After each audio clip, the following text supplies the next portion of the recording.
It's a sunny day in the Pioneer Valley, and we're all really happy to see you.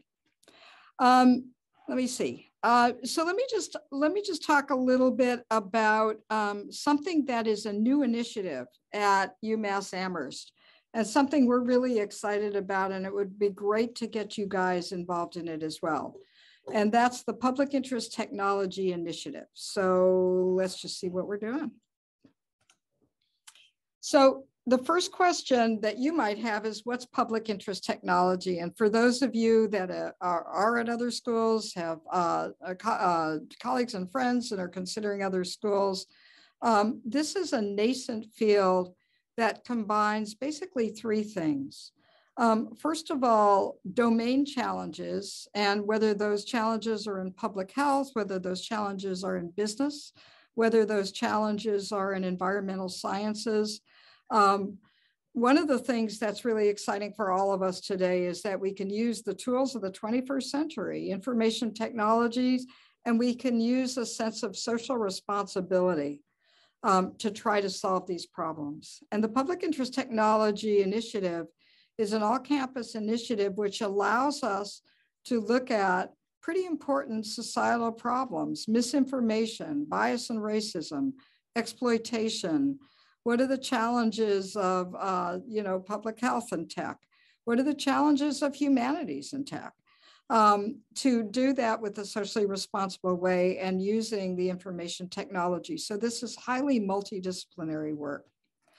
Why does this matter? Why does UMass Amherst want to do this at this point? And, all you have to do is sort of look around on your social media, look around at the newspapers and the stuff that you read online, and you see a whole bunch of really scary kinds of challenges. So the tech that we all use that we really love can also bring great risks. So think about surveillance and the use of surveillance. Is it intrusive or is it protective? Is it right or does it mislead us? Think about the whistleblower at Facebook or the war in Ukraine, and how cyber hacks and cyber espionage has been used to take down critical infrastructure in the country to be part of the tools of war. For those of you that will come here, and I hope it's all of you in Northampton where I live, everybody, this is the newspaper from several weeks ago. And, we're worried about webcams. When are webcams helpful for us and when are webcams not? And so these are questions for which there is like no right or wrong answer. And it requires a way to assess the technology, to assess the societal and environmental implications of the technology, and a way to try to really figure out, what makes sense in my context. And if you think about the world we live in, where we think about privacy, we think about net neutrality, we think about trade with China and rare earth metals and how that impacts the supply chain, where we think about surveillance. All of those things are the world we live in, and all of those things are challenges that we have to solve. And our school is looking at computing for the common good, and the common good is all about the public interest. So So what is this initiative about? And it's an exciting initiative that we would love to involve you in as it develops and as it becomes more relevant and meaningful to the kinds of work that you do. It's an all-campus initiative to build in skills and knowledge about the social science and community problems that we all face. We're working not just with other schools and colleges, we're working with our local communities. We're working across Massachusetts, and we're working with about 4 dozen other institutions in the Public Interest Technology University Network.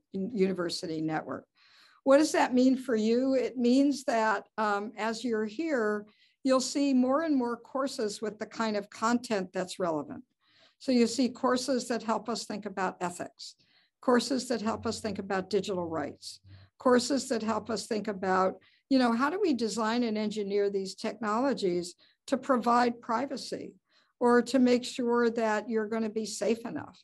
You know, today we have great embeddable wearable technologies, and, you know, you can hack some of them. You know, you don't really want to be able to hack a pacemaker and kill somebody. You don't really want all of the data from your self-driving car to be in control of, you know, Elon Musk. Well, you might, I don't know, but the idea is there should be some protections about that. So you'll see a lot of coursework around that stuff. You'll see experiential learning, where we try to connect you with people in the outside environment who have companies and businesses and organizations who need this kind of expertise. The real world is a messy place, as you know. And, you know, merit is not always the way people look at it. They have economics to think about, or they have, you know, other kinds of priorities. And these kinds of experiential learning courses will be helpful. As a campus, we take very seriously our responsibility to help raise awareness in the general public. And if you look across campus, we just had a symposium on tech and health, where we just had another symposium on the Ukraine and what that means for the politics and the culture. We're going to have another one. Ethan Zuckerman, my colleague, is going to do another thing on cyber war and the Ukraine conflict. And so you see these things all over the place. Our colleague Ray Walker in nursing is talking about bias in the nursing profession and power. And so all of these things are relevant to public interest technology and are all sort of loosely and broadly part of the initiative. Here's some events this semester. This may be too many words, but if you look at the Pitt at UMass Public Interest Technology website, you'll have more information about that and all of the people who are in it. And this just shows you kind of the spectrum that we're talking about. Biotech context and equity, reimagining the internet, which is a great podcast that Ethan has. You know, machine learning and its consequences. And we're so excited to have this distinguished lecture on AI and all of the challenges and ethics there. And so it gives you a sense that UMass really cares about these issues. We care about them because they're important to your life. We care about them because they're important to our lives. And we care about them because they're important in making the world a better place that we live in, which, as you know, is complex and hard. A little bit about Pitt at CICS, Public Interest Technology. We are developing, as we speak, a really strong focus in this. We already have a number of different courses that you can take with these kinds of issues. We're thinking about and actually talking about a certificate, developing a super course for all of campus, developing more course content in both informatics and CS. Ethan is doing a Pitt and Pizza night where we're going to be listening to TED Talks and talking about the issues there. And all across campus, there are people who want to be working with computer science and informatics students on these issues. And so there will be a lot of places to share your expertise and get involved with people who have other kinds of interests that you have beyond computer science and information technologies. So I just have one more slide, and which is the website, which I encourage you to go to.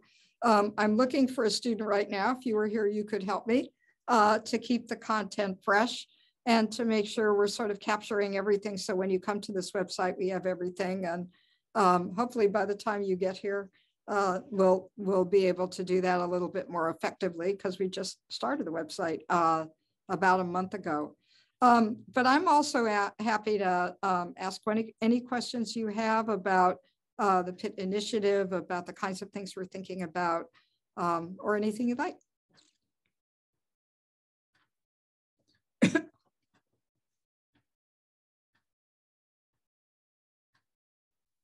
Yeah, is there any intersection with social impact entrepreneurship with this initiative?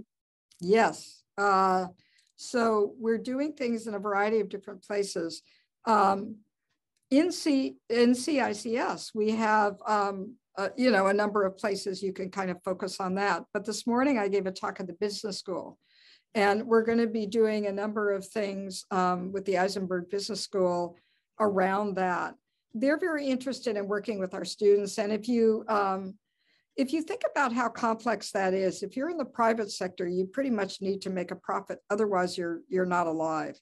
On the other hand, how you design and engineer things, how you create the supply chain, how you get the products to your customers, how you compete with other people, all of those are things that you can kind of turn knobs in various ways. And if we want to turn them towards the public interest, that's a really good discussion and a really good thing to be talking about with our colleagues. The other thing that's coming down the pike, as you all know, is with a lot of tech kind of going from commerce to critical infrastructure. So think about social networks and Facebook and Twitter and all of that, and how important they've been for dissemination of basic information. Think about the pandemic, think about politics, think about information about the last election, all of that kind of stuff.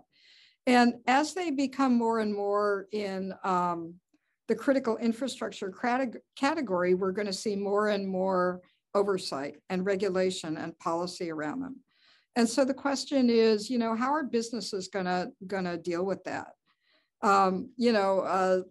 There is more supervision about the quality and integrity of the apple you can buy in a grocery store than there is over most of the software packages you download for your computer. That's going to start changing when we depend on them more and more and more.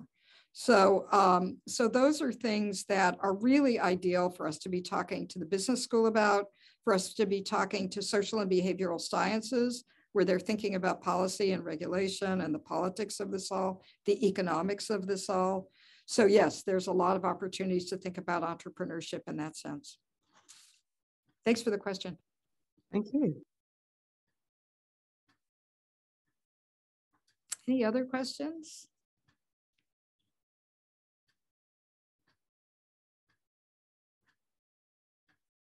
How long have you guys been on Zoom today? A really, really long time? Yeah, I believe so, between Zoom and Gabatown. Oh, geez. Well, thanks for hanging in there. It seems to be the world we all live in right now, and it would be much better to have you guys here. But hopefully next year we will have you guys here, and we'll be doing a lot more stuff in person. I will tell you from my own experience that, all of us, you guys too, are making higher education work in this crazy world, but it takes a lot of psychic energy. So we really appreciate you showing up, paying attention, asking questions, and all of that.